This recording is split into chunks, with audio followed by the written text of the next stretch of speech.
নমস্কার বন্ধুরা, কেমন আছো সবাই? আশা করছি সবাই খুব ভালো আছো, আর সেই সঙ্গে আমিও খুব ভালো আছি। তো তোমাদের সঙ্গে নিয়ে আজকের ব্লগটা শুরু করছি। সঙ্গে থেকো সবাই, আশা করছি আমার ভিডিওটা তোমাদের কাছে ভালোই লাগবে। তো শীতকাল পড়াতে কিন্তু সকলেরই একটা জিনিস সবসময় আফসোস হয়, আর একটু যদি লেপ বা কম্বলের তলায় শুয়ে থাকতে পারতাম। যদিও কিন্তু সেটা তো সবার পক্ষে সম্ভব হয় না, বেশিরভাগের মানুষের ক্ষেত্রেই সম্ভব হয় না। তাহলে সংসার চলবে কী করে? সে হাউসওয়াইফ বা জব করা কোনো মানুষ হোক না কেন।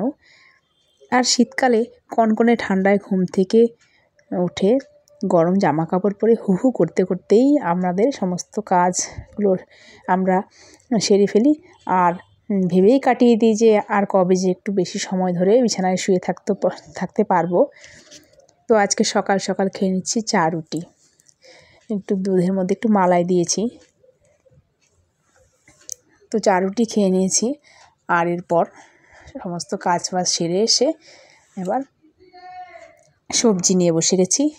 আর শীতের সবজি, আমাদের এত সবজি আনা হয় শীতে, আর বিভিন্ন রকম শাক সবজি। তো সেগুলো এখন দেখি কি করা যায়। পালং শাকটা করব, এর মধ্যে সিম, আলু, বেগুন, ডালের বড়ি দিয়ে পালং শাকের ঘন্ট করব। পালং শাক আমার কাছে এমনি খেতে ইচ্ছে করে না, ওই সবজি দিয়ে ডালের বড়ি দিয়ে বেশি ভালো লাগে। তো এখন চলো সবজিগুলো বানিয়ে নিই।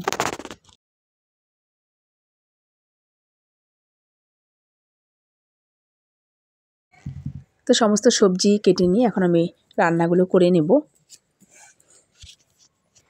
আমার ভিডিও দেখে কেউ যে কমেন্টস করেছে তাদের ভালো লেগেছে, তাতে আমি অনেকটা ধন্য। আরিফ কিচেন আমাকে বলেছে, উনি আমার পাশে আছেন, আমার ভিডিও ওনার ভালো লেগেছে, বলেছেন খুব সুন্দর ভিডিও হয়েছে। তো শুনে আমার মনটা ভরে গেল। আরেকজন দিদিভাই কমেন্টস করেছে, শাপলা খাতুন, উনিও বলেছেন আমার ভিডিওগুলো ওনার কাছে ভালো লেগেছে।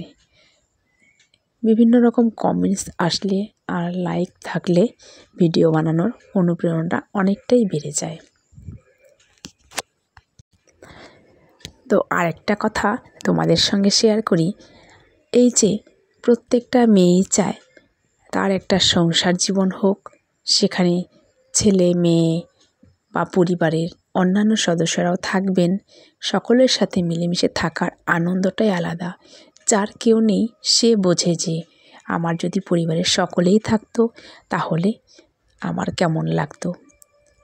তো সংসারে থাকতে গেলে সেটা মনোমালিন্য, একটু খুনসুটি সেটা হয়েই থাকে, তো সেটা কোনো ব্যাপার নয়। এবার সংসারে মানুষকে বাঁচতে সাহায্য করে তার ঘরের প্রতিটা জিনিস। সেই জিনিসগুলোকে খুঁটিয়ে খুঁটিয়ে যত্ন করে রাখা, নিত্য নতুন জিনিস কিনে নিয়ে বা বানিয়ে নিয়ে বা যেভাবেই হোক না কেন সেটা ব্যবহার করা, এর মধ্যেই মানুষকে বাঁচার অনেকটা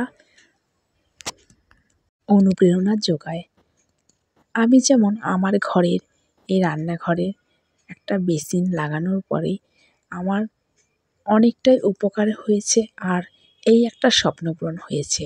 সে ঘরে তুমি একটা ছোট্ট বাটি বা একটা কাপ কিনো না কেন, সেই জিনিসটাও তোমার কাজে লাগবে, আর তাতে কি হয়, মানুষের মনকে ভালো করে তোলে।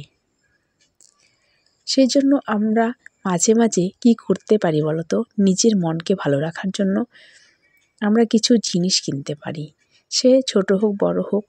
প্রতি মাসে যদি একটা জিনিসও কিনতে পারি, একটা সুন্দর রিল হতে পারে, একটা জামা কাপড় বা একটা বাসন কিছু একটা কিনতে পারি, তাহলে দেখবে সেটাই মনকে অনেকটা আনন্দ দেয়। যাই হোক, আর রান্নাবান্না আমার এদিকে হয়ে গেছে। দেখো, এটা হচ্ছে ফুলকপির পাতা বাটা করেছি। এই ফুলকপির পাতা বাটা আমার অনেক দিন থেকে খেতে ইচ্ছে করছে, তো আজ শেষে খেলাম। বাটা করতে একটু ঝামেলাই হয়। এদিকে মেয়ের এক্সাম চলছে বলে ও আজকে ওদের বন্ধুদের সাথে টোটোতে করে যাবে, তাই একটু এগিয়ে দিলাম। তো চলে এসেছি ঘরে, শুকনো লঙ্কাগুলো এনেছে। এগুলো যদি একটু রোদ দিয়ে রাখি তাহলে মুচমুচে হয়। অনেক সময় শিলনোড়াতে বাটলেও দেখবে তাড়াতাড়ি বাটা হয়ে যায় যে কোনো মশলা। গুঁড়ো মশলা তো আমরা খাই, গোটা জিরে যদি কড়কড়ে করে রোদে শুকিয়ে রাখা যায় দেখবে বাটলে খুব তাড়াতাড়ি বাটা হয়ে যায়। তো ছাদে একটু আসলাম, এদিকে ছাদে শিরোকে খেতে দিতে এসেছি। তো ওর বাচ্চাগুলো আমার পায়ের মধ্যে শুধু জড়িয়ে ধরে। আসলে ওই আসলে আমি ওদের কোলে নিয়ে আদর করি, খেতে দিই, সেজন্য ওরা ভাবে আমি ওদের খুব প্রাণীরাও মানুষের মধ্যে মানুষের মতো মমতা নিয়ে আসে। তো এদিকে দেখো চালের প্যাকেট এনেছে। এই চালের প্যাকেটটাই প্রথম এনেছে। তো দোকান থেকে বলেছে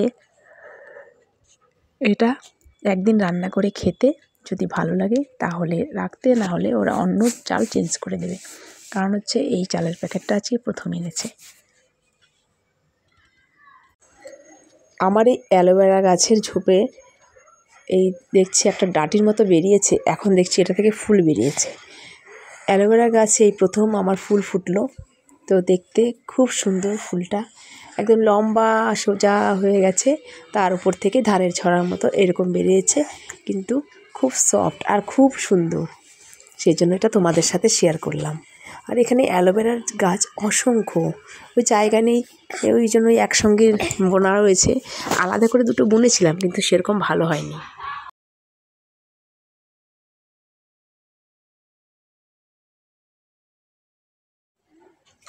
এখন সন্ধেবেলা, এখন আমি তোমাদের সামনে আসলাম। তো আমার সারাদিনের ভিডিও তোমাদের কেমন লাগে তো সেটা কমেন্টসে অবশ্যই জানিও। আর এখন আমার ছেলেকে ঘুম পাড়াবো, তার সঙ্গে আমিও কিছু রেস্ট করে নেব। এখন এখন দেবার্ঘকে ঘুম পাড়াবো। দেখো কৃষ্ণ সেজেছে, ঘুম পাড়াবো। ঘুম পাড়িয়ে আমি কিছুক্ষণ শুয়ে থাকবো, তারপর উঠে মোবাইলটা নিয়ে একটু বসবো, ভিডিও এডিটিংয়ের কাজ করবো। কারণ ও যখন ঘুমোয় তখনই মোবাইলের কাজটা সেরে নিই, আর ভিডিওগুলো করি ও যখন না দেখে। আমি চুপচুপ করে ভিডিও করি, কারণ ও যদি মোবাইল দেখে তাহলে তো মোবাইলটা ওরই লাগবে। মোবাইল থেকে দূরে রাখার চেষ্টা করি। চলো টাটা, আজ এই পর্যন্তই, দেখা হবে পরের কোনো নতুন একটি ভিডিও নিয়ে। ততক্ষণ পর্যন্ত সবাই খুব ভালো থেকো, সুস্থ থেকো।